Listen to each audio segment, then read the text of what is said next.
Hey guys, it's your girl Erica here with the Childcare Directors Chair podcast.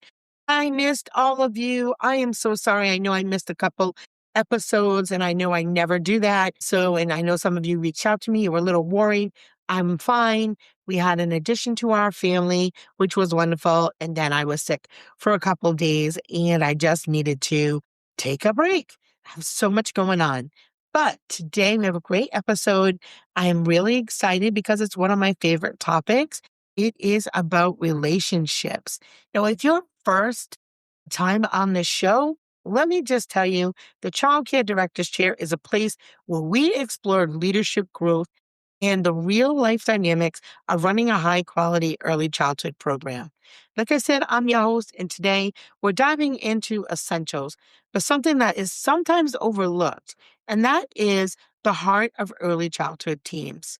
When we think about program quality, our minds often go straight to curriculum, assessments, learning standards, quality rating systems, and classroom environments. And yes, those things matter for sure. But there's another layer that influences every single one of those elements, and that's the relationships among your team. Because at the end of the day, it's not just what you teach, it's how your team works together that brings everything to life. Now, why does that matter? Well, here's the powerful truth. Your team culture is your curriculum in action. You can invest in the most beautifully designed curriculum filled with intentional lesson plans, engaging materials, but if your team is disconnected, unsupported, or struggling to communicate, that curriculum is never going to reach its full potential. And in early childhood settings, collaboration isn't optional. It's essential because teachers rely on one another for support, for consistency, and shared understanding. And when collaboration is strong, classrooms feel more aligned, transitions are smoother, and children experience a more predictable and nurturing environment. And here's the key. Children, they notice everything. I know you know that. They notice how adults speak to each other, they feel the energy in the room, and they pick up on whether an environment feels calm and connected or tense and fragmented. But guess what? You know who else notices that? Your parents, the mailman, your licensing worker, and everybody else who comes into contact with your program. Those tourists that you're walking through the building, they're going to feel whether that team is a well-oiled group of folks or if you probably need a tune-up, right? So when we invest in team relationships, we're not stepping away from curriculum. We're strengthening the very foundation that allows it to work. And let's talk about that ripple effect, because this is where things really start to connect. When educators feel supported and valued, they show up differently. They're more patient, they're more engaged, and they're more willing to collaborate and problem solve when challenges arise. And that directly impacts children. Stronger adult relationships lead to stronger child-teacher relationships. And we know those relationships are the core of everything, from emotional regulation to language development to overall school readiness. There's also a major connection to retention. In a field where turnover can feel constant, relationship quality becomes the stabilizing force.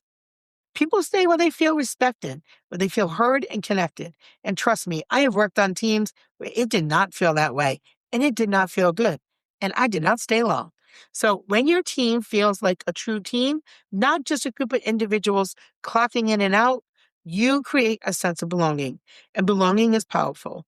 It reduces that burnout, it boosts morale, it creates consistency for children, something that is absolutely critical in early childhood development. Let's introduce another important concept. Let's talk about psychological safety. That means creating an environment where your staff feels safe to speak up. Can they ask questions? Can they share ideas? And even admit mistakes without fear of judgment or backlash? Think about that for a moment. In psychologically safe teams, teachers are more likely to ask for help when they need it. They're more open to feedback and growth, and they're more willing to collaborate and innovate. But in environments where people feel judged or dismissed, communication shuts down. And when communication shuts down, those problems grow. And as a director, you play a key role in setting the tone. So, do your teachers feel comfortable bringing concerns to you? Now, you might be saying yes, but I want you to reflect. When was the last time someone brought a concern to you? And do they feel heard when they speak? Do they feel like their voice matters? Because people, when they feel safe, they engage more deeply, and that engagement translates to better care for the children. Now, let's talk about you for a minute. Brings me to leadership. This brings me to leadership, and one leader whose work aligns strongly with this idea is John C. Maxwell, my guy, who reminds us that leadership is fundamentally about influence. And influence, well, that's built on trust. And his philosophy is simple but so powerful because people don't care how much you know until they know how much you care. So, what does that look like in a childcare setting? It looks like consistency. It looks like follow through. It looks like being present, and not just physically, but emotionally. Here are a few ways to bring that into your leadership practice. Number one, model what you expect. If you want respect, you have to show it. If you want collaboration, you have to demonstrate that. Be intentional about trust building. Keep your word, communicate clearly, and be transparent. Also recognize your team often, not just for big achievements, but for daily effort and care. Create moments for connection. Even small check-ins can make a big difference. Strong leadership doesn't just manage people, it connects them. Now, I just want to take a moment to thank today's sponsor, Kinder Motion New England. Kinder Motion New England brings unique and engaging approach to early childhood programs by focusing on movement-based learning. The programs are designed to support physical development, coordination, and confidence, also building social and emotional growth and self-esteem. So, what's especially valuable is how their work supports the whole environment. Their structured high-energy activities create shared experiences that bring classrooms and teaching teams together. When teachers have access to tools that energize children and create moments of joy, it reduces stress, it builds connection, not just among the children, but among the staff as well.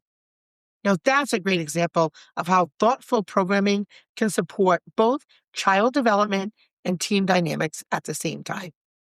So thank you, Kinder Motion New England, for supporting this episode and for the work that you're doing to strengthening early childhood communities. Now, let's get practical for a moment in talking about building strong team relationships, because it doesn't always require a big initiative or major changes. Often it's small, consistent practices that make the biggest difference. So here's a few simple ways to strengthen your team culture daily. 1, start shifts with a quick positive check-in. 2, encourage peer-to-peer appreciation. 3, create a habit of sharing wins, big or small. 4, step into classrooms not to just observe, but to support. And 5, these small moments add up. Over time, they create a culture where people feel connected, valued, and supported. And that kind of culture doesn't just happen. It's built intentionally, day by day. So let's bring it all together. As we wrap up, here's the big picture. Your program's success isn't just built on curriculum, policies, or procedures. It's built on people. And when those people are connected and supported and working together on a shared purpose, everything becomes stronger. Classrooms run more smoothly, teachers stay longer, children thrive. So here's a question to carry with you. What is one thing you could do this week to strengthen a relationship on your team? Because small steps lead to meaningful change. So in closing reflection, I'll say this. Children learn best in environments where they feel safe, where they feel supported and connected. And those environments are created by adults who feel the same way.